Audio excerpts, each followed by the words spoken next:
आप सभी साथियों की मौजूदगी में मैं करता हूं। जो भी खर्चा है वो खाता मैं अपनी जेब से करता हूँ, चाहे वो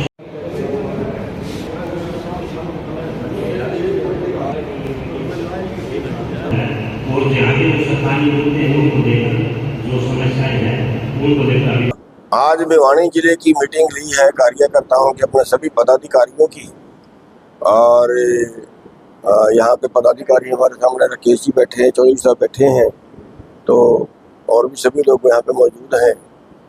तो अभी जो देश के लिए जो नए आफत आ रही है, जो विदेशों से समझौते कर रहे हैं और उसमें आयात कर कम कर रहे हैं, जिसमें 7 फसलें हैं, सेब है, मीट है, दूध है। और जहाँ तक सुनने में आ रहा है, क्योंकि सरकार तो छुपा रही है, जो बात चल रही है सरकार को देश के सामने रखनी चाहिए, तो वो देश के सामने नहीं रख रहे। हमारे अधिकारी पिछले लंबे टाइम से अमेरिका से बातचीत कर रहे हैं और वाणिज्य मंत्री जी भी वहाँ पे कई दिन लगा के आए हैं।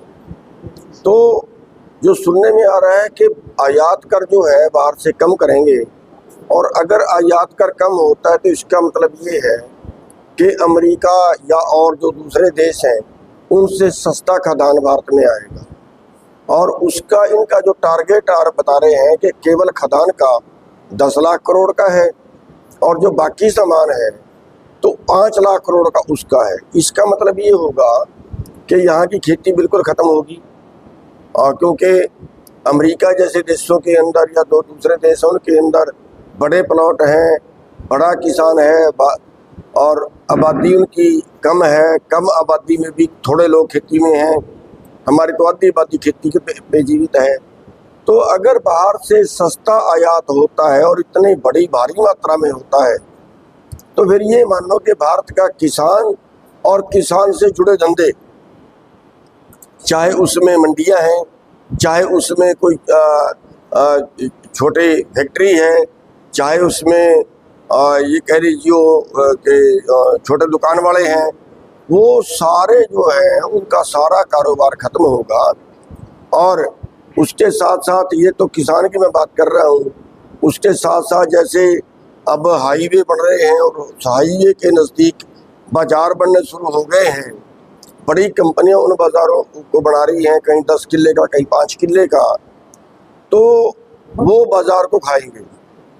और जो ऑनलाइन कंपनियां आ गई हैं मार्केट में, अभी 10% कारोबार तो भारत का खा चुकी हैं दुकान वालों का। अभी और आगे बढ़ेगा तो दुकान वाले भी सारे के सारे खाली होकर सड़कों पे आएंगे। और बेरोजगारी का हाल यहाँ पे पहले ये है कि यहाँ भारत में कोई काम तो है ही नहीं, और यहाँ पे जो युवा है वो देश छोड़ के विदेशों को जा रहा है।